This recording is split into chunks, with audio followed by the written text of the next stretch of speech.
malédiction de mes ennemis m'atteint? Pourquoi la malédiction de mes ennemis m'atteint? Pourquoi cette malédiction arrive à m'atteindre? Amen. Et nous voulons nous interroger, bien-aimés, à ce sujet. Dis avec moi pourquoi la malédiction de mes ennemis m'atteint. Alléluia. Et lorsque nous allons dans le livre des Proverbes, que nous connaissons tous, comme l'oiseau s'échappe, comme l'hirondelle s'envole, ainsi la malédiction sans cause n'a point d'effet. Amen. Je crois que tout le monde a déjà vu un hirondelle. Vous savez qu'ils sont rapides. Amen. Ce n'est pas facile d'attraper un hirondelle. C'est des oiseaux qui vont très vite. Alors la Bible dit, regardez cette agilité de cet oiseau, de la manière dont il peut rapidement s'enfuir. Amen. Il est tellement rapide que ce n'est pas évident de l'attraper. Eh bien, Dieu, au travers de ces Écritures, veut nous montrer que la malédiction, lorsqu'elle n'a pas de cause, amen, elle est sans effet. Donc, ça veut dire que si ton ennemi ou un ennemi cherche à te faire du mal, à te maudire, Dieu dit, la vitesse avec laquelle l'hirondelle s'envole et s'enfuit, c'est aussi comme ça qu'une malédiction qui veut t'atteindre ne pourra pas t'atteindre. Amen. Si elle est sans cause. En revanche, ça veut dire que si la malédiction est bien préparée, si un motif valable, amen, eh bien, il faut savoir que tu ne pourras pas t'enfuir. La malédiction t'atteindra. Est-ce que quelqu'un me suit? Dieu nous parle de cela ce matin, bien-aimés, pour que chacun de nous prenne conscience. Nous avons des ennemis. Tu peux avoir, la Bible déjà déclare que tu auras pour ennemis les gens de ta maison. Amen. Donc tu as les gens de ta maison, tu as les gens de ton quartier, tu as les gens les personnes de ton lieu de travail, et un peu partout tu auras des ennemis. Tu auras des ennemis. Bien-aimé, ne te demande pas pourquoi est-ce que les gens veulent te faire du mal. C'est comme ça et ça reste comme ça. Dis à ton voisin, c'est comme ça. Et ça reste comme ça. Oui, tu ne peux pas plaire à tout le monde. Il y a des gens pour qui, en fait, quand ils te regardent, tu énerves et c'est tout. Et ils veulent te faire du mal. Amen. Ils servent les ténèbres et c'est ça leur travail. Donc, on trouve effectivement qu'il y a des ennemis qui vont détester à fond X et d'autres ennemis qui vont détester à fond Y. Chacun a son motif. Tu peux avoir des ennemis simplement parce que tu es intelligent. Donc lui, sa sorcellerie est justement exercée parce qu'il te trouve intelligent. Donc lui, il n'aime pas avoir affaire aux personnes qui sont peut-être plus intelligentes que lui. Amen. Et donc, il va te détester. Ne demande pas, qu'est-ce que j'ai fait? Non, lui, c'est un ennemi. Quelqu'un pour te faire du mal ou pour te détester n'a pas besoin de ton avis. Est-ce que tu comprends cela? C'est la raison pour laquelle ce matin, il est impératif pour toi de comprendre que tu auras toujours des ennemis. Et si tu as des ennemis, ils vont tout faire pour t'avoir, pour te faire du mal, pour te barrer la route, pour te créer des ennuis. Amen, amen. Et donc, vouloir vivre en ignorant cette réalité ou cette vérité, c'est peine perdue. Amen. Je répète et je redis, tu as des ennemis partout. Tu as des ennemis déclarés et des ennemis qui sont non déclarés. Tu as des ennemis certainement connus et tu as des ennemis inconnus. Mais tu auras toujours des ennemis. Et l'ennemi, il veut à tout prix te faire du mal. Mais Dieu te dit, si au moment où il décide de te faire du mal, de te maudire, s'il n'a pas un motif valable, s'il n'y a pas de cause, il faut savoir que de la même manière l'hirondelle s'enfuit quand on veut l'attraper, eh bien tu t'enfuiras comme ça. Amen. Donc, ton ennemi ne pourra pas t'atteindre. En revanche, s'il arrive que ton ennemi a une cause, un motif valable, eh bien, tu seras comme la tortue. Donc, automatiquement, on va t'attraper. C'est pourquoi le Seigneur, ce matin, il demande, il dit, posons-nous la question de savoir pourquoi la malédiction de mes ennemis m'atteint. On entend beaucoup de personnes se plaindre. Ma vie ne marche pas. Je ne comprends pas pourquoi. Et pourtant, je n'ai rien fait. C'est sûr. Et pourtant, peut-être tu n'as rien fait. Selon toi, tu n'as rien fait. Amen. Mais tu dois comprendre que si tu te rends compte quelque part que tu es bloqué, tu ne mènes pas la vie que tu aurais souhaité mener, c'est sûr que ton ennemi t'a eu. Amen. C'est pourquoi il faut prendre conscience que nous vivons dans un monde qui est compliqué. Jésus a dit à ses disciples, vous êtes dans le monde, mais vous n'êtes pas du monde. Le monde est sous la puissance du malin. Et le malin est un ennemi. Alléluia. Donc rien que par là, tu veux, tu ne veux pas, tu seras combattu. Jusqu'à ce qu'il t'atteigne, il ne te laisse pas. Un ennemi, quand il dit il a affaire à toi, jusqu'à ce qu'il te gagne, il ne te laisse pas. Il y a des gens qui vivent là seulement pour toi. Il y a des gens qui ne dorment pas seulement pour toi. Il y a des gens qui n'ont pas la paix seulement parce que tu te sens bien. Donc, il faut que tu réalises cela pour comprendre en effet. Si tu ne comprends pas les choses qui te sont annoncées maintenant, bon, il n'y a rien à faire. Tu viens à l'église, tu perds le temps. L'objectif, c'est de savoir que tu es dans un monde où c'est une question d'adversité et de combat. Et même les personnes que tu vois être tranquilles, tu ne faut pas croire que comme tu les vois bien tranquilles, n'ont pas de problèmes, ça ne veut pas dire que ces personnes n'ont pas d'ennemis. Elles ont des ennemis, simplement que ces personnes ont compris ce que toi, tu n'as pas compris. Toi, tu te dis en fait que tu veux vivre dans ce monde en croisant les pieds et en te tournant les pouces. Tout le monde t'apprécie, tout le monde va t'aimer. Mais même quand tu fais le bien à tout le monde, parmi les gens à qui tu fais du bien, tu vas trouver des ennemis, il veut te tuer. En fait, lui, son problème, c'est qu'il n'aime pas avoir affaire aux gens qui veulent montrer qu'ils sont bons. Donc, le temps d'aller chercher à comprendre que, et pourtant, il fait le bien. Frère, sœur, gagne en temps. C'est comme ça. Même quand tu fais le bien, il y a quelqu'un parmi ces personnes-là, lui, son cœur ne tourne pas bien quand il voit quelqu'un qui fait du bien. Donc, le temps que tu vas prendre pour essayer d'analyser pourquoi, non, tu vas te faire avoir. Amen. Et je disais que si tu vois des personnes qui, justement, semblent mener une vie tranquille, et pourtant, vous êtes dans le même monde. On entend des personnes dire, mais je vois les autres. Et pourtant, je vois les autres. Oui, il faut demander à ceux qui réussissent dans ce domaine, mais comment tu fais? Quand vous voyez les gens tout le temps être souriants, vous voyez les gens être dans un système, tu te dis, ils ne sont pas attaqués. Si, ils sont attaqués. Ils sont conscients qu'ils ont des ennemis. Et même les ennemis, en fait, c'est-à-dire, ils savent que j'ai des ennemis connus. Ceux-là, je maîtrise. Et j'ai des ennemis inconnus. Donc, je les gère. Dis à ton voisin, il faut les gérer. Mais comment tu vas les gérer? C'est ça le problème. Amen. Et tu constates simplement que tu es atteint. Le signe qui atteste que tu es atteint, c'est que tu ne mènes pas la vie que tu veux mener. Ou du moins, tu n'as pas une belle vie. Amen.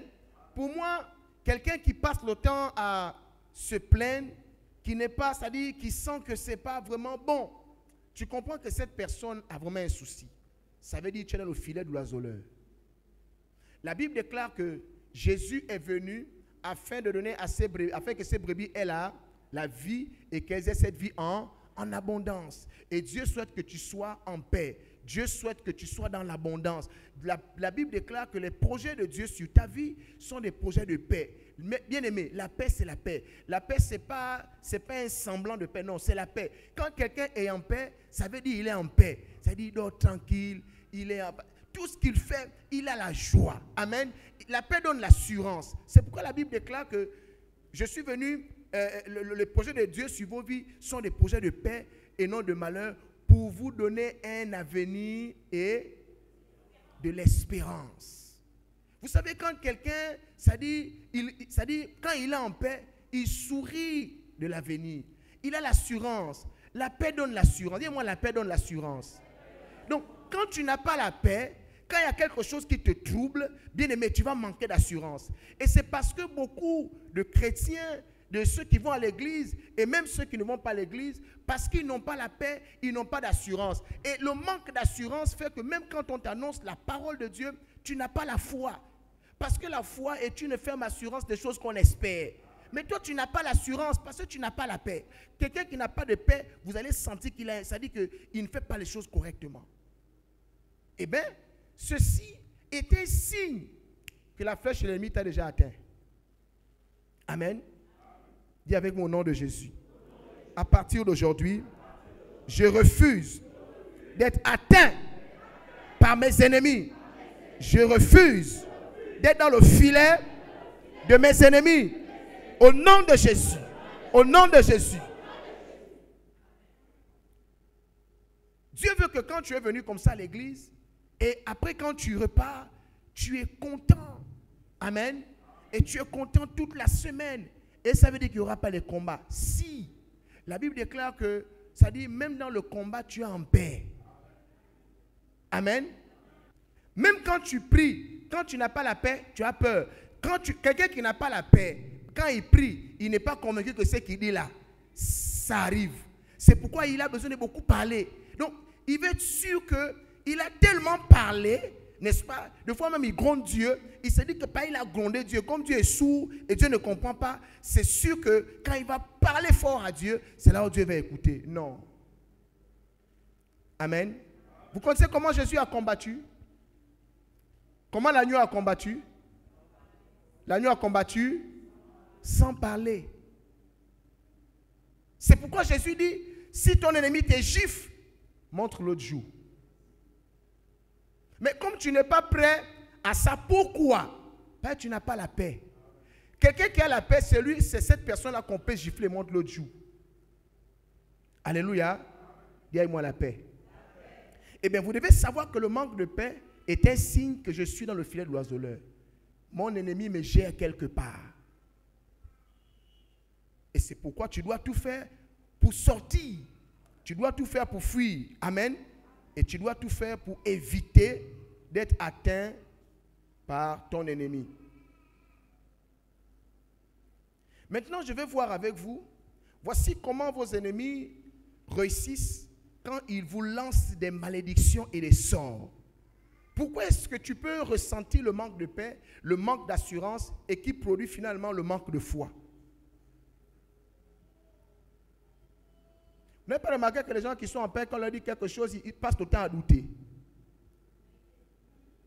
Quand tu n'as pas la paix, si on te dit une chose, même si elle est vraie, pour toi, ce n'est pas bon. Amen. La paix, le manque, c'est-à-dire plutôt le manque de paix est un trouble et le manque de paix vient tout gâter. C'est pourquoi les chrétiens n'ont pas la foi. Il est là à l'église, on lui donne la parole, il ne croit pas. Il ne fait pas exprès, il n'est pas en paix. Donc même quand ça vient là, sa tête est dérangée. Il a un problème, n'est-ce pas? Et son ennemi le tient par là. Amen. La plupart de ceux qui viennent à l'église, amen, ils sont dans un problème de manque de paix. Dis avec moi au nom de Jésus. Ce matin, je reçois ma paix. Au nom de Jésus. Oui, bien-aimé. Voici comment vos ennemis réussissent quand ils vous lancent des sorts. Et si tu sais que la première des choses que ton ennemi veut faire, ou qu'il commence par faire, c'est te lancer des sorts. Amen. La première chose que vous devez pas ignorer, il est dit, vos ennemis bâtissent des autels qui parlent contre vous. Amen. Quand quelqu'un est ton ennemi, amen, il va aller faire des rituels. C'est ça ou c'est pas ça? Mais vous négligez ces rituels-là. Vous allez voir qu'il ne faut pas négliger ces choses. L'ennemi ici, comme il connaît le principe pour atteindre son adversaire, il va bâtir des autels. il va bâtir un hôtel en ton nom. Amen. Sauf que cet hôtel aura des instructions compliquées pour toi. Amen. Dis avec moi au nom de Jésus. Tout hôtel qui a été bâti contre ma destinée se casse, se casse, se casse. Lève-toi une minute et puis fais je casse, je casse, je casse, je casse, je casse, je casse, je casse tout hôtel qui parle et qui crie contre ma vie et ma destinée. Je te casse, je te renverse. Au nom de Jésus, je te brûle. Assois-toi royalement.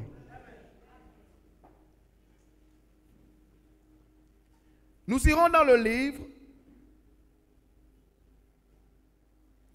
Nous allons d'abord regarder Apocalypse rapidement. Apocalypse 16, le verset 7.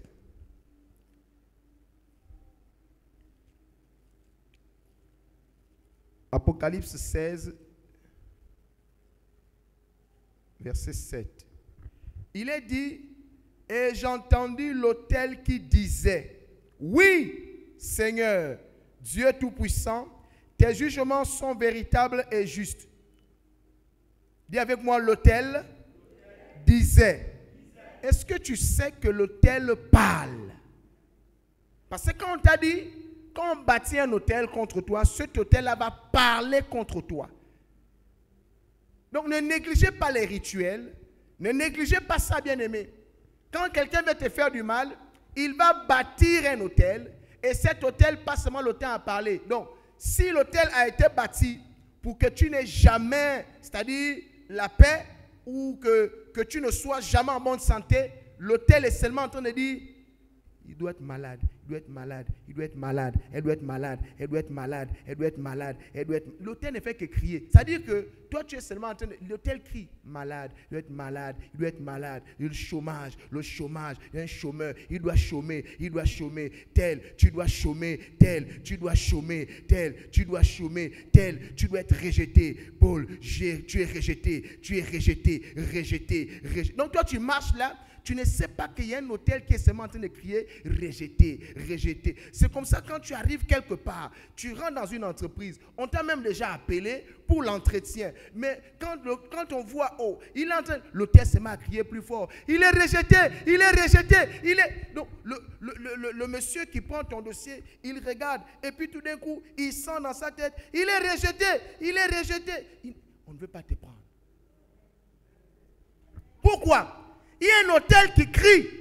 Vous ne savez pas que les hôtels parlent. C'est vous qui blaguez avec ces choses-là. Il y a des gens qui vous disent, non, voilà, vous savez, les hôtels, Christ a déjà payé. Continue dans ça. Depuis que Christ a déjà payé là, toi-même tu vois que non, malgré ça, tu sens que ça ne va pas. Pourquoi? Le diable ne veut pas que vous ayez la connaissance. C'est pourquoi les chrétiens tardent quand on leur dit, il faut bâtir des hôtels pour toi-même. Pourquoi? Parce que, tu sais, la Bible dit, Jésus avait affronté Satan. Amen. Dans le désert. Donc quand Satan est venu, Satan lui a dit, mange la pierre si tu es fils de Dieu. Jésus, il est fils de Dieu, oui ou non? Donc il est fils de Dieu. Jésus va lui dire, il est écrit, l'homme ne se nourrira pas seulement de pain, mais de toute parole qui sort de la bouche de Dieu. Il va dire à Jésus, maintenant tu es au haut de la falaise. Tu vois toutes ces personnes qui sont là, elles, si tu sautes, n'est-ce pas, ils croiront en toi. Parce qu'il a dit, il est écrit, les 16 anges te porteront sur les mains. Et quand ils vont te porter, ils vont voir comment tu descends de la falaise. Wow. Et puis ils vont t'acclamer. Ils vont croire en toi. Jésus dit, oui, bien-aimé, c'est vrai. Ce que tu as dit, il est écrit. Mais moi aussi, je te dis, il est écrit, tu ne tenteras pas le Seigneur notre Dieu. C'est un combat. Parole contre parole. Si un hôtel parle contre toi, il faut que toi aussi tu aies un hôtel qui contredit. Mais toi, quand on te parle de ça, tu es en train de dire, oh non, on veut t'escroquer. Oh, mais continue. C'est comme ça que tu vas voir que malgré le fait que tu viennes à l'église, ça ne change pas.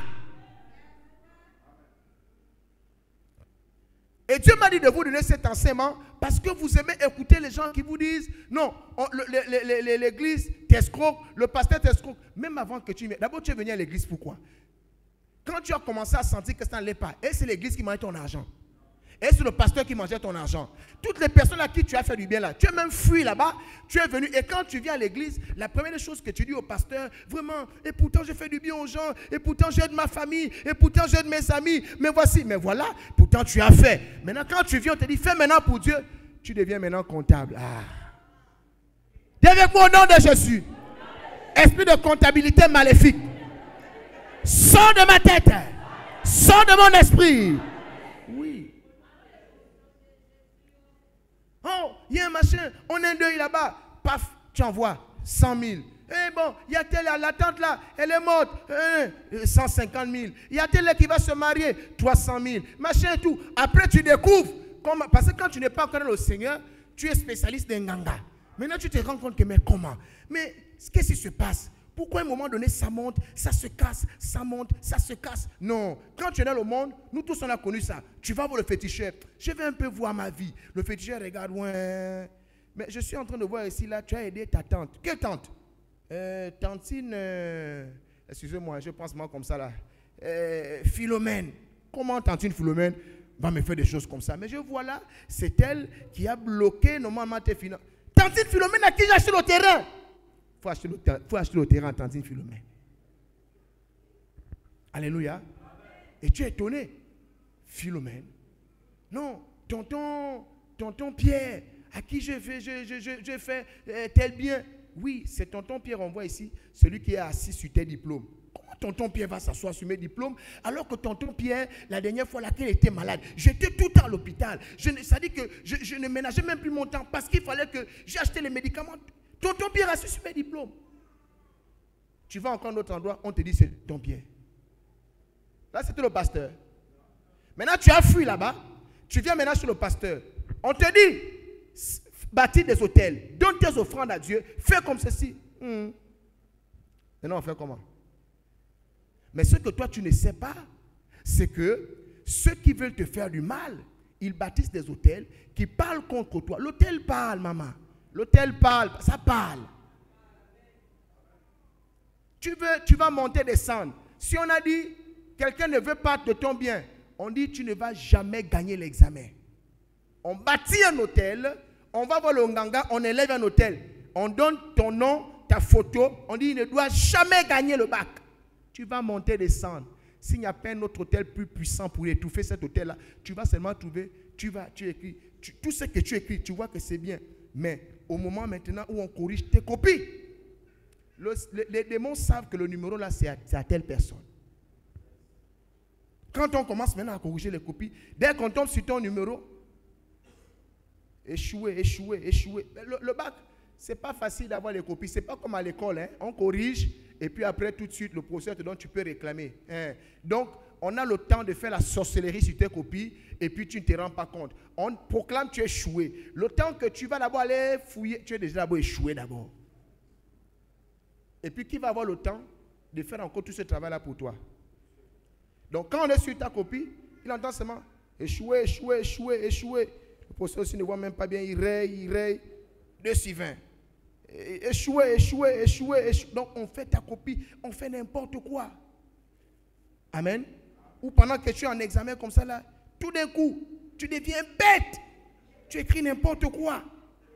Tu deviens bête et ton intelligence part. Pourquoi? Parce qu'il y a un hôtel qui crie échoué, ne doit pas réussir. Tu connais à quel moment tu deviens intelligent? Quand tu as rendu la copie. C'est quand tu as rendu la copie, tu es même fier. Hein? Quand tu rentres, tu es là. Tu sens que tu as bien travaillé. À un moment donné, paf, tu sens que... Attends, c'était 2 plus 2. Oh, j'ai mis 5. C'est 4. Oh, comment je peux mettre 5? Donc toi-même, tu sais déjà que là, tu n'auras rien. Pourquoi? Parce qu'il y a un hôtel qui parle contre ta scolarité. Amen, amen. Bien aimé, ne jouez pas avec ces choses. Alléluia. Dis-moi, l'hôtel parle. Ça parle.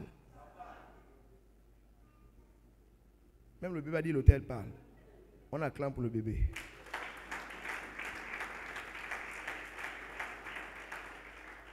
Donc, pour vous atteindre, les sorts de vos ennemis réussissent parce que premièrement, ils bâtissent des autels contre vous. Amen. Et ces autels vous accusent, ça parle contre vous. Nous allons regarder rapidement Nombre 22, le verset 6. Nombre 22, le verset 6 nous dit: viens, je te prie, maudis-moi ce peuple, car il est plus puissant que moi. Peut-être ainsi pourrais-je le battre et le chasserai-je du pays. Car je sais que celui que tu bénis est béni et celui que tu maudis est maudit. Donc il est allé voir un devin.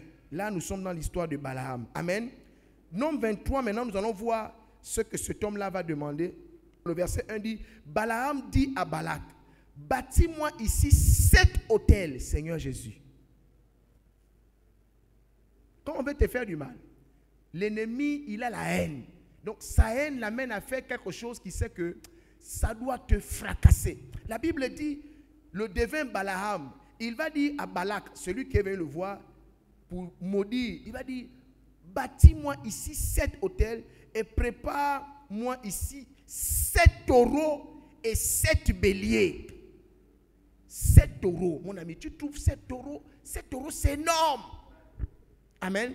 Donc il fait ça parce qu'il veut être sûr que tu seras atteint. Alléluia.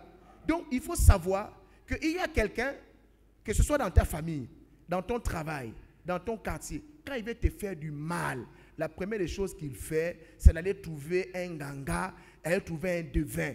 Il dit, ma collègue là m'énerve, je veux qu'on l'enlève du boulot, je veux. Et qu'est-ce que le ganga va dire? Le ganga va dire, amène-moi 3 moutons blancs, amène-moi un machin, achète ceci, achète cela, et amène-moi tout ça. Et vous allez remarquer, pour ceux qui ont connu ces moments-là, tout ce qui te demande d'acheter là, tu peux atteindre le million. Tu dépasses même le million. Toi, ce que tu veux, c'est que ton affaire marche. Alléluia. Et bien, quand ils font comme ça, c'est un hôtel. Amen. On connaît les femmes. Oh, je veux que le monsieur là, il ne jure que par moi. Quand tu dis ça, l'onganga ne te regarde pas seulement. Il va te dire, tu veux qu'il ne jure que par toi, il ne va pas connaître une autre femme, ou tu veux qu'on l'attache ou qu'on va l'attacher. Va me chercher ceci, va me chercher cela, tout ça, tu achètes ça avec l'argent. C'est ça ou c'est pas ça? Et quand tu fais, tu amènes, l'onganga travaille. Alléluia. Et c'est comme ça, tu vois maintenant, tu te rends seulement compte que le monsieur qui rentrait tard tous les jours, il est maintenant correct. Il est correct, il est correct. On l'a attaché.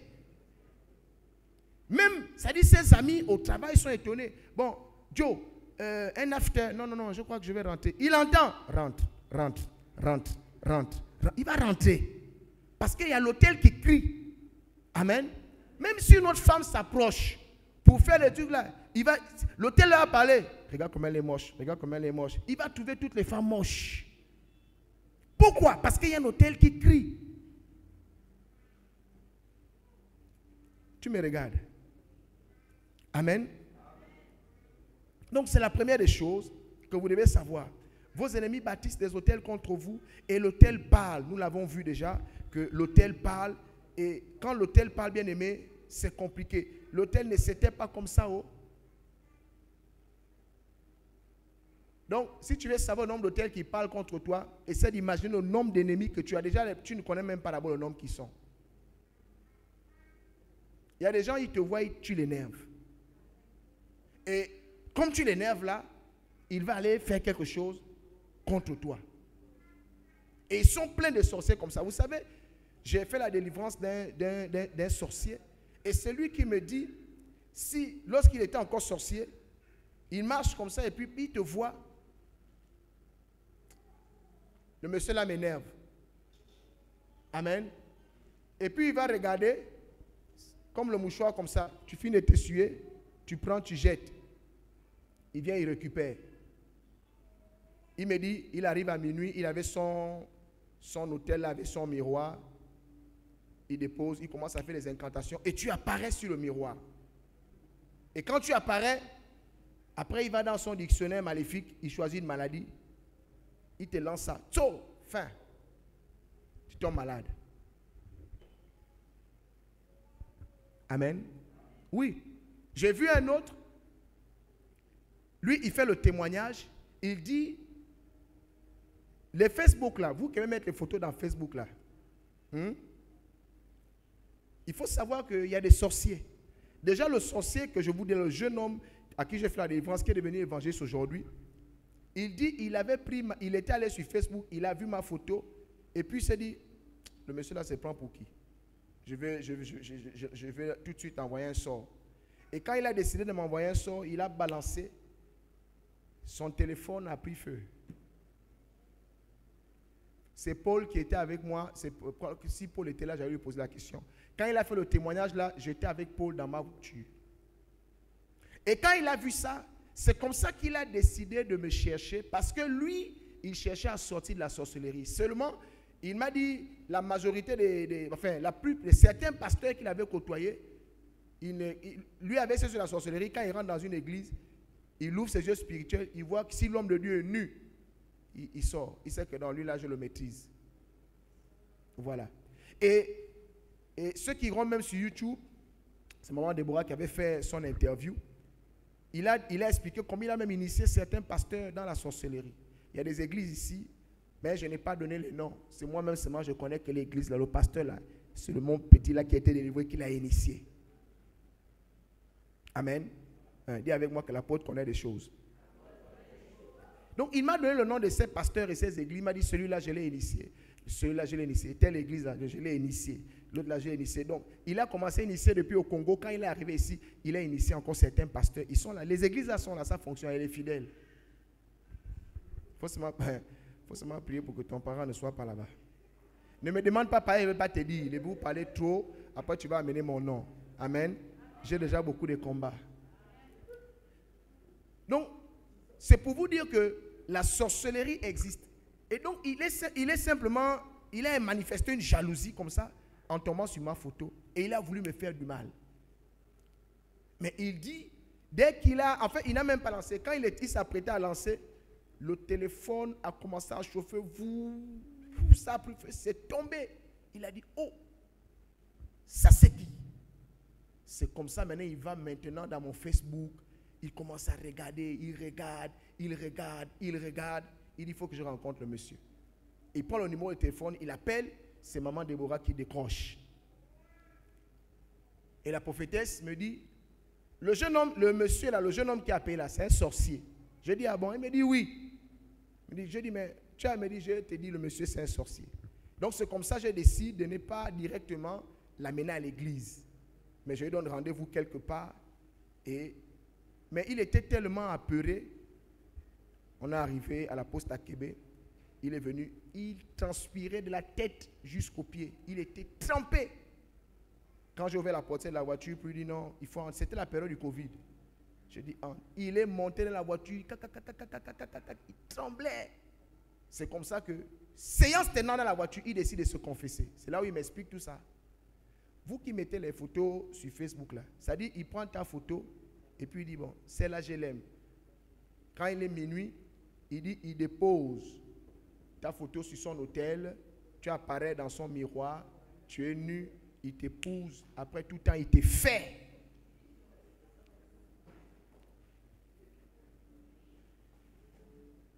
Amen, amen. Il dit, il va dans les poubelles, il prend les serviettes hygiéniques des femmes utilisées, il vient avec ça, il choisit au pif. Donc si c'est ta serviette qui est là, il arrive dans son hôtel, à minuit, il fait l'incantation, tu apparais, et puis il regarde, il dit, bon, c'est là, je fais quoi?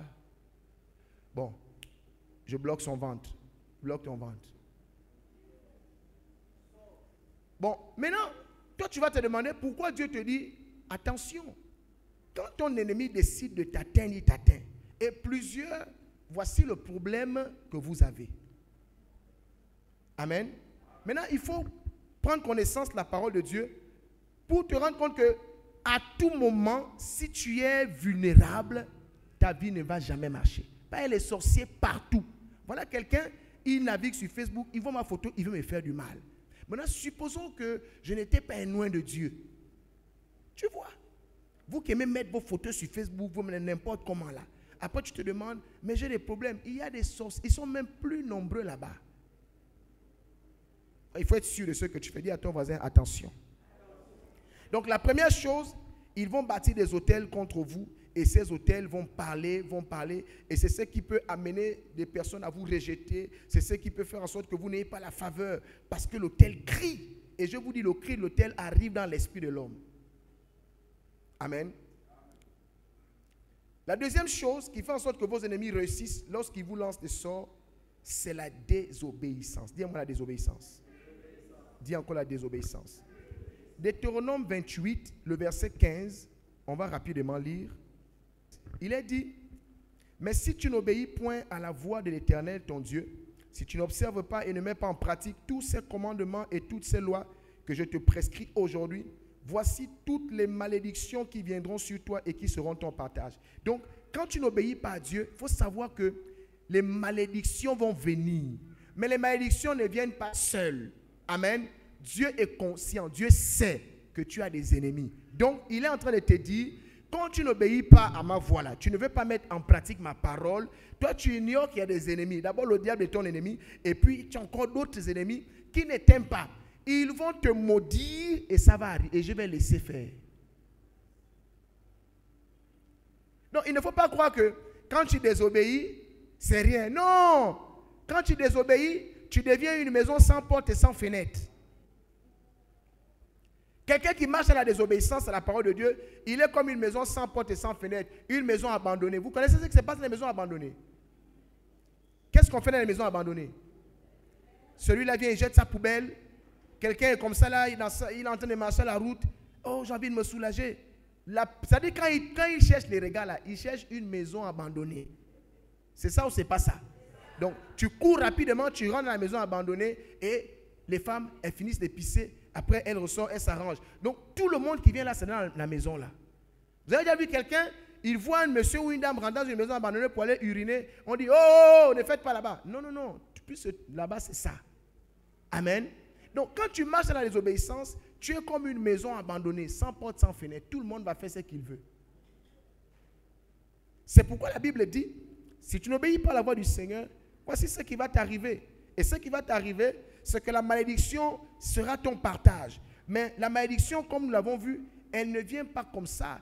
Dieu est en train de te dire, ceux qui sont contre toi là, je vais laisser, ils vont t'atteindre. Quand ils vont bâtir des autels, et ces autels-là vont parler contre ta vie, je vais regarder. Et vous comprenez maintenant pourquoi les sorciers, ils aiment la désobéissance.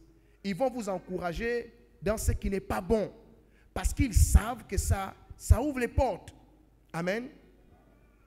Proverbe 7:7. Proverbe 7:16, il est écrit, quand Dieu approuve les voies d'un homme, il dispose à son égard même ses ennemis pour le bénir. Quand Dieu approuve les voies d'un homme, il dispose même ses ennemis. Ça veut dire que quand ta manière de faire plaît à Dieu, même tes ennemis, Dieu va les utiliser pour te bénir. Ça vous comprenez? Et vous allez voir que c'est biblique. On termine avec Amos 3:6.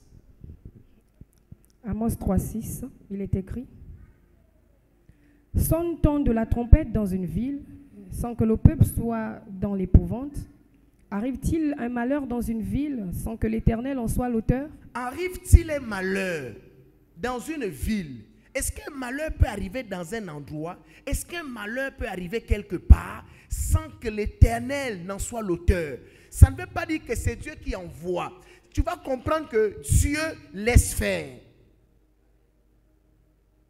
Oh, je ne sais pas ce qui m'arrive. Dieu laisse faire à ton sujet. Oh, mais pourquoi? Dieu est en train de laisser faire. Et c'est le même toi, tu dis, tu vas prier Dieu. Non, non, non. La seule chose que Dieu attend, quand j'ai la désobéissance, c'est de dire à Dieu, je demande pardon, je me répands, j'abandonne la têtutesse et la désobéissance. Papa, pardon, je laisse. Amen. Quand on dit Dieu approuve les voies d'un homme, ça veut dire que Dieu est d'accord avec quelqu'un qui marche dans l'obéissance. Quelqu'un qui obéit à Dieu a les faveurs de Dieu. Quelqu'un qui obéit à Dieu, n'est-ce pas, il sera dans le cœur de Dieu. Et quelqu'un comme ça, là, tu ne peux pas.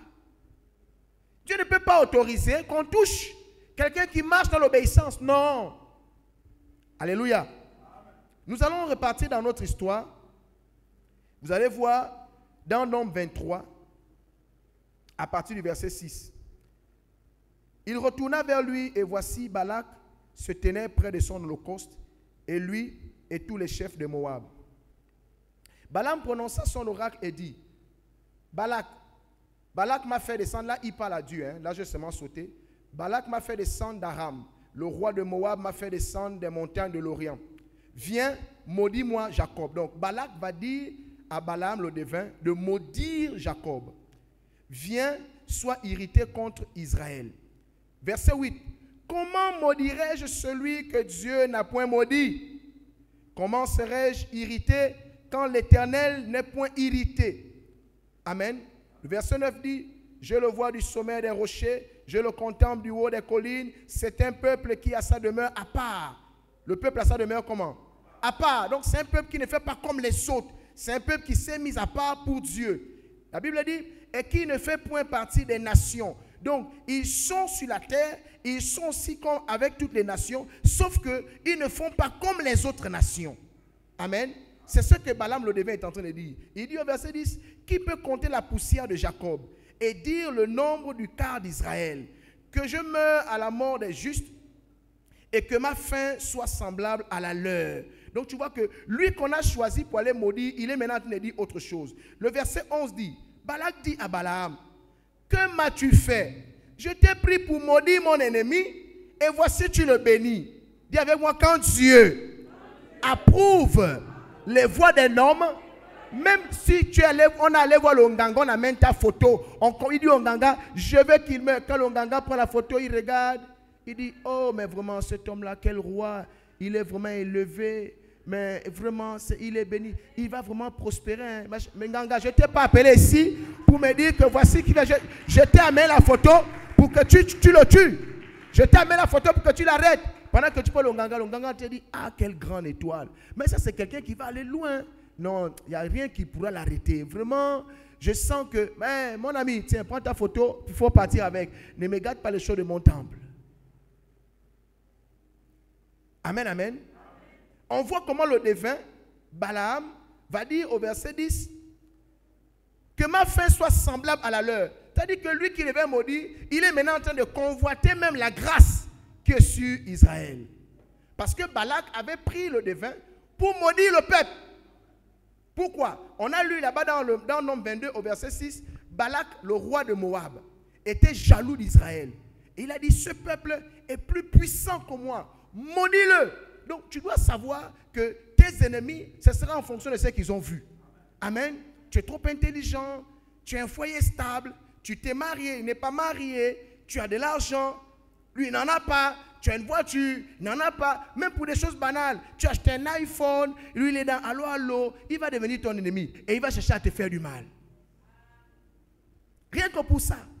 Bon, toi, tu es là, donc toi, tu travailles et nous, on ne travaille pas. Tu vas voir ça.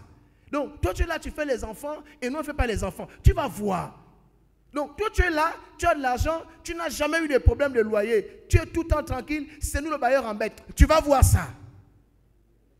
Donc, pour toute chose, tu vas gagner les ennemis. Tu es au boulot, tu es en train de travailler, c'est toi le patron vient toujours. Dites à machin de venir dans mon bureau. Hein. Toujours en complicité avec le patron est toujours content. Donc, il n'y a que toi ici. Donc, le patron veut quelque chose, appelez-moi tel. Il veut appelez-moi. Même quand ça ne concerne pas le domaine, appelez-moi tel. Tu vas voir ça. Amen, amen. Amen. Donc maintenant, si tu sais que tu ne veux pas vivre ça, tu quittes la terre. Ne te plains pas. Qu'est-ce qui m'arrive? Qu'est-ce qui m'arrive? Le roi de Moab, Balak, a dit, ce peuple est plus puissant que moi. Il est allé trouver quelqu'un qui sait que toi, là, je sais que quand tu maudis quelqu'un, ça arrive. Alléluia. Et donc, il faut faire attention, bien aimé. Nous voyons que quand Balaam, et maintenant, il est allé consulter, il a pris les offrandes que l'autre a menées. La Bible dit, Dieu s'est présenté à lui. Amen. Tu sais que même quand on va te maudire, Dieu voit. Tu sais que Dieu voit.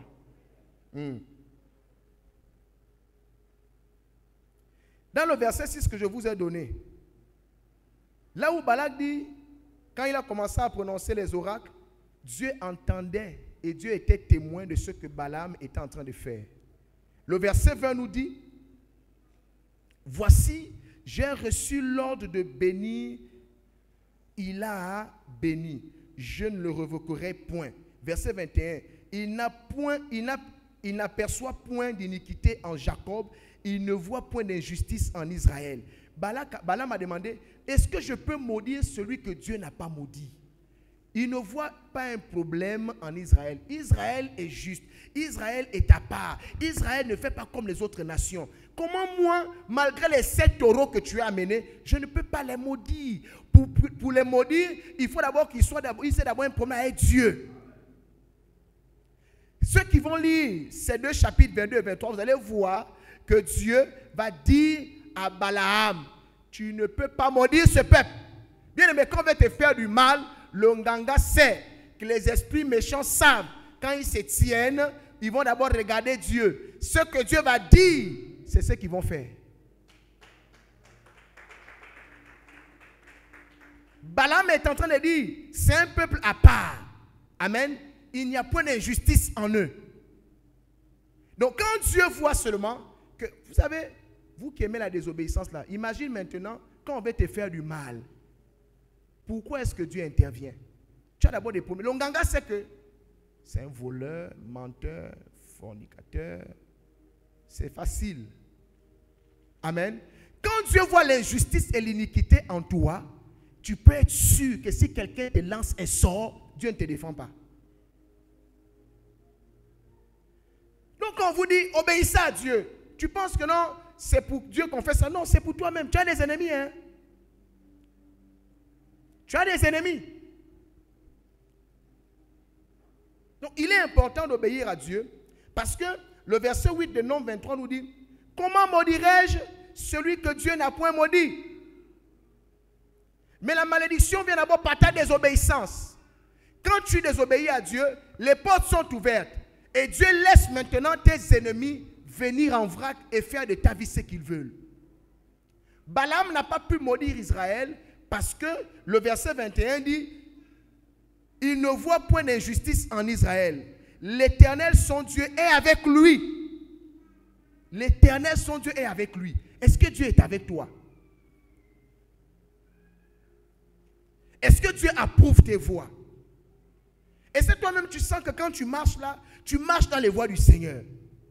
Est-ce que tu obéis à Dieu? Est-ce que tu te soumets à la parole? Tu choisis là où tu obéis. Mais là où tu n'obéis pas là, c'est déjà une porte ouverte. Amen. Et quand la porte est ouverte, si quelqu'un dit te lance un sort, ça t'atteint. Aucun ganga ne peut venir te faire du mal, n'est-ce pas? Et Dieu qui est Dieu voit que tu n'as aucun problème, Dieu laisse faire. Ce n'est pas possible. Et c'est ainsi qu'on dit la malédiction sans cause et sans effet. Ça veut dire que si tu cherches à maudire quelqu'un qui est avec le Seigneur, qui obéit à Dieu, en qui il n'y a point d'injustice, il n'y a point d'iniquité, bien aimé, tu ne réussiras pas. Monte, descend. Au risque même, ce que Dieu va faire, c'est que le nganga là même, Dieu va dire, oh monsieur, oui, il t'a amené le bœuf, pourquoi? Pour tuer. Tu es qui? Tue-le lui-même. C'est pourquoi vous voyez, quelqu'un se lève pour aller faire du mal à quelqu'un qui marche avec Dieu, lui-même il meurt. Pourquoi? Mais parce que Dieu a interdit. Dieu est le chef de tous les esprits. Israël, on ne pouvait pas les maudire. Pourquoi? Parce que Dieu est avec Israël. Et il y a une autre chose que tu ne dois pas ignorer, c'est que celui qui veut te faire du mal va d'abord regarder si tu es dans une véritable alliance. Bien aimé, quand tu n'es pas dans une vraie alliance, on te frappe. Jacob, ce n'était pas n'importe qui. Jacob avait une alliance avec Dieu. Jacob était un homme droit. Quand il est devenu Israël, les choses ont changé. Et la preuve qu'il avait une alliance avec Dieu, c'est parce que Dieu lui a dit, tu ne t'appelleras plus Jacob, ton nom sera Israël. Israël veut dire vainqueur. Toi, tu penses en effet que tu vas avoir la victoire n'importe comment. Non, non, non. Il faut d'abord être sûr de là où tu as les pieds. Amen. Quand Balaam s'est levé pour maudire Israël, Balaam n'a pas directement commencé à regarder le peuple. Balaam a regardé leur alliance. Quand il est en train de parler là, est-ce que Jacob est encore là? Dans cette histoire de Nombre 22 là, est-ce que Jacob est encore vivant? Jacob est mort depuis Genèse. Mais Israël, c'est la descendance de Jacob. Donc, qu'est-ce que le diable fait? Qu'est-ce que on va dire les sorciers, les ngangas font? Il va d'abord regarder ta source. Il est allé regarder la source de Jacob. Il a dit, il ne voit point d'iniquité en Jacob. Il est en train de dire, l'alliance de Jacob est authentique. Jacob a marché authentiquement avec Dieu. Donc c'est un peu compliqué. Après il dit, bon, je vais un peu regarder si le peuple marche dans l'alliance. Et il se trouve qu'Israël, à ce moment-là, était correct avec Dieu. Il n'y avait point d'injustice. Donc ils ont marché comme leur père Jacob. C'est là où Balaam sent que, mais là c'est impossible. Non seulement ils sont sur une alliance authentique, ce monsieur-là, Jacob, on connaît un peu son histoire, mais eux-mêmes, le peuple-là, ils obéissent. On ne peut pas les maudire. Et comme tu ne peux pas les maudire, comme on t'a quand même fait l'offrande, amen, Dieu dit, sur la base de cette offrande-là, au lieu de maudire, tu bénis. C'est pourquoi Dieu dit, quand il approuve les voies d'un homme, il ordonne même à tes ennemis de te faire du bien. Ça veut dire que celui qui est parti en cachette pour te maudire, il a amené le bœuf, il a amené les animaux, il a amené les fruits, tout. Quand il va trouver l'onganga, quand l'onganga va commencer à faire le rituel, au lieu de te maudire, l'onganga va te bénir. Pourquoi? Parce que Dieu est dans la vie de cet homme. C'est pourquoi je dis aux gens, vous qui n'êtes pas, c'est-à-dire vous qui n'avez pas de fondation authentique, vous qui n'avez pas des alliances authentiques, 1, 2, tu n'as pas d'alliance authentique, tu n'es pas sur un autel authentique, mais en même temps tu désobéis à Dieu, même toi-même. Tu crois que tu vas faire quoi? Tu ne feras rien. Tu vas monter, descendre, tu seras laminé et tu ne seras même pas sauvé. Et vous n'oubliez pas que nous sommes en Afrique. Et en Afrique, c'est monnaie courante. Alléluia. Ne jouez pas avec ces choses. Mais tu ne peux pas être en alliance sans payer le prix. C'est-à-dire que être sur un autel, être établi dans une alliance, ce n'est pas avec la bouche. C'est pourquoi je rends grâce à Dieu, à ceux qui comprennent, à ceux qui ne cessent d'être attachés, qui se sont attachés à cette alliance et qui continuent toujours d'honorer le Seigneur. Parce que c'est l'alliance qui te défend d'abord. C'est l'alliance qui te défend d'abord. Quand il a voulu maudire le peuple, il a d'abord regardé Jacob. Et quand il a vu qu'en Jacob, il n'y avait pas d'iniquité, il n'y avait point d'iniquité, il a regardé si le peuple obéit. Tu peux être dans une alliance authentique, mais si toi-même tu marches dans la désobéissance, on t'atteint. Donc vérifiez bien les connexions que vous avez. Vérifiez bien les pères spirituels que vous avez. Vérifiez bien là où vous avez vos deux pieds. Parce que si tu peux être dans une alliance, mais c'est une alliance satanique. On va tout te malmener. Tu peux être dans une alliance authentique, mais tu ne respectes pas le principe de l'alliance. Tu marches d'une manière tordue. On va te laminer. Le pire, c'est que tu n'as même pas d'alliance. Alléluia. Il faut faire attention. Alors Dieu dit à quelqu'un ce matin, tu sais maintenant pourquoi le Seigneur permet que la malédiction intervienne dans ta vie. Amen, amen. Et il faut faire attention parce que, bien aimé, tu as des ennemis partout. Obéis à Dieu. Honore le Seigneur. Vérifie ton alliance. Amen. Il est écrit dans le psaume 50 au verset 5 que rassemblez-moi mes fidèles qui ont fait alliance avec moi par le sacrifice. Quand tu veux rentrer en alliance avec quelqu'un qui est en alliance avec Dieu, tu dois payer le prix. Il ne faut pas croire que c'est par ton beau sourire ou par tes belles paroles. Non, l'alliance, on paye un prix. Quand tu veux prendre une femme et en faire ta femme, bien-aimée, tu vas sortir la dot. Tu vas saigner. C'est le jour-là tu vas saigner. Est-ce que tu comprends? Oui. Toute alliance s'opère par un sacrifice. Et nous voyons que le peuple d'Israël, ils ont marché dans l'alliance de leur père. Amen, amen. Parmi eux là, aucun d'entre eux, les Israélites, à 8 jours, on coupe. Amen.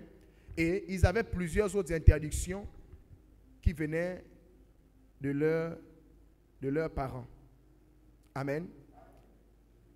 Alors Dieu te dit ce matin, maintenant tu comprends que si tu as des ennuis et que si tu n'as pas la paix, si tu n'as pas la victoire dans certains domaines de ta vie, tu as des ennemis authentiques. Malheur à toi si tu n'es pas dans une véritable alliance. Malheur à toi si tu es dans une véritable alliance, mais tu n'honores pas les principes de l'alliance. Malheur à toi, n'est-ce pas, si tu es dans, c'est-à-dire, si tu n'as même pas d'alliance, donc il n'y a rien à faire. Tu peux venir à l'église, hein, c'est bon. Viens, assois-toi, écoute la parole. Ça ne va pas changer ta vie. Connaissez les principes. Et c'est comme ça, vous voyez, ceux qui ont maîtrisé ça savent qu'aucun sorcier ne peut me faire quoi que ce soit. Quand il parle, il sait ce qu'il dit. Ce n'est pas les choses que vous dites au quartier. En tout cas, qui? Moi, je suis l'enfant de Dieu. Ni les sans effet. Tu dis ça, tu vois les gens. Toi-même, tu sais que tu es laminé dans le secret. Au nom de Jésus, ni les sans effet. Mais on voit que tu continues à fréquenter les marabouts parce que ça ne va pas. Tu dis nul et sans effet, mais c'est toi qui cherches encore les pygmées. Si c'est nul et sans effet, tu cherches à quoi? Tu cherches les pygmées, pourquoi? Amen, amen. Alors Dieu te dit ce matin, la victoire se trouve dans l'obéissance à la parole de Dieu. La victoire se trouve dans, c'est-à-dire le fait que tu sois dans une alliance authentique. La victoire se trouve dans le fait que toi-même tu marches selon les principes de l'alliance. Tu fais ça, on monte, on descend. Tout ce qui sera fait, quand vous écoutez, tout concourt au bien de celui qui aime Dieu. C'est-à-dire, même si on voulait te faire du mal, le mal là, Dieu transforme, il fait sans bien. À tel point que tes ennemis, ils seront irrités, ils ne vont pas comprendre. Mais comment on cherche à le tuer, on cherche à le rabaisser, c'est même là où on l'élève. Mais qu'est-ce que Dieu fait? Dieu les aveugle. Et Dieu endurcit leur cœur. Quand Dieu endurcit le cœur de tes ennemis, c'est pour que Dieu continue de te bénir abondamment. Parce que quand ils ont le cœur endurci, ils vont dire, non, là, cette fois-ci, non, s'il a réussi là, en tout cas, je vais faire quelque chose. Et le gars va dire, non, peut-être parce que tu as amené 7 euros. Amène encore peut-être 40 euros. Il dit, oui, je préfère mourir, amener 40 euros. Mais lui là, il ne doit pas être élevé. Il va encore, tu n'as pas vu qu'avec 7 euros, il était simple agent, on l'a élevé. Tu amènes encore 40, il va devenir ton chef pour de vrai. Au lieu d'arrêter, il n'arrête pas. C'est Dieu qui fait ça. Ta bénédiction viendra par l'endurcissement du cœur de tes ennemis. Parce que Dieu voit que tu marches avec lui. Pas pour te bénir, il faut que ça arrive. Et vous savez, un malheur ne peut pas arriver sans que Dieu ne soit là pour regarder. Vous voulez faire quoi? On veut tuer. Tuer qui? Non, non, non, non, non. Dieu connaît l'offrande. L'offrande que tu vois, on va de l'onganga là. Dieu est le chef de tous les esprits. Il va regarder. Ah ouais, ça c'est une grosse offrande. Hein. Ah ça. Mais bon, ça c'est ma personne. Hein. Vous ne pouvez pas la toucher. Comment ça? Vous ne pouvez pas la toucher. Ok. Bon, on fait quoi? C'est bien, ça c'est bien. Tuez-le lui-même. Quand Dieu a dit à Balaam de bénir, il a fait quoi? Il a béni. On fait ce que Dieu dit. Même l'onganga va obéir. Il y a des gens, tu es parti te faire initier. Bim. Il te demande, tu es venu faire quoi ici? Sors.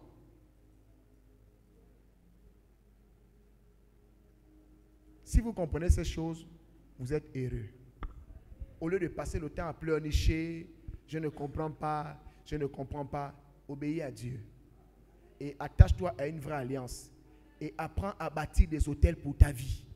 Bâtir les hôtels, c'est-à-dire, quand tu vois dans ta famille, dans ma famille, on a un problème de mariage, on a un problème des études, on a un problème de travail, on a un problème de pauvreté. Bien aimé, tout ça, on est en train de te montrer que non, élève des hôtels. Parce que ce que je suis en train de vouloir ajouter ici, c'est quoi? C'est que de la même manière, quelqu'un fait un hôtel pour te maudire. Toi aussi, tu peux élever un hôtel devant Dieu pour dire, Seigneur, je veux aussi que cet hôtel-là parle tous les jours que mes enfants doivent réussir. Et Dieu va ordonner à l'hôtel de crier pour toi. Et c'est comme ça que vous voyez, même quand tu n'es plus là, bien-aimé, l'autel continue à parler et tes enfants réussissent. Pas l'autel parle. Qu'est-ce que vous faites pour vous-même? Qu'est-ce que vous faites pour vos enfants? Rien du tout. Parce qu'un autel qu'on élève, on l'élève pour crier, pour dire quelque chose. Les supporters qu'on les amène au stade là, toi tu es venu au compte du Real de Madrid, tu vas crier Paris Saint-Germain ou Barça? Hein? Quand c'est le Real qui t'a amené pour crier, tu dois crier pour qui? Si c'est Cristiano Ronaldo qui t'a payé le billet, il t'a mis dans les gradins, et toi tu cries Messi. Hein? Essaye de faire ça. Si vous comprenez. Donc, c'est Cristiano qui m'a amené. Non, je ne veux pas, je crie R7, CR7, CR7, CR7. Celui que Messi a amené, lui aussi crie Messi. La voix finie, ça va finir, tu cries seulement Messi. Même quand Messi est mené, tu continues d'écrire, Messi. Tu sens qu'on a peut-être 5-0. On te regarde. Messi. Messi. Si c'est Ronaldo qui est malmené, Ronaldo. Criez, Ronaldo. Et pourtant, ils sont menés, les supporters. Et pourtant, des fois, ils sont menés. Mais ils continuent de crier. C'est ce que l'autel fait. Quand tu élèves un autel pour les études de tes enfants, bien aimé, quiconque va se lever pour vouloir venir jouer avec l'intelligence, l'autel va crier. Non, il doit réussir. Non, elle doit réussir. Non, il doit réussir. Oui. Pas l'autel crie pour tes enfants. Quand ils vont chercher le travail, parce que tes enfants auront aussi des ennemis. Quand un ennemi a dit non, moi je n'ai pas aimé leur maman, je n'ai pas aimé leur papa, hein? Moi cet enfant-là il m'énerve, je vais bloquer son travail. Quand il va vouloir bloquer le travail de tes enfants, l'autre va dire non, il doit travailler. Non, il doit travailler. Oui. Et un hôtel qui a été approuvé par Dieu, forcément aucun autre hôtel ne peut le dégommer. Mais toi quand on te dit ça, tu dis non, on veut ton argent. Continue à être comptable. Amen. Est-ce qu'on peut acclamer le Seigneur? Acclame le Seigneur. N'oubliez pas de vous abonner à notre chaîne Onction Ministry TV, d'activer la cloche de notification, de liker, de partager et de laisser un joli commentaire. Que Dieu vous bénisse. Il a dit ma maison sera une maison de prière. Vous en avez fait une caverne de voleurs et de bandits. On vend l'huile, on vend l'eau, on vend le sel, on vend le mouchoir, on vend le savon, on vend la crème, on vend tout. Est-ce que c'est ça la maison de Dieu?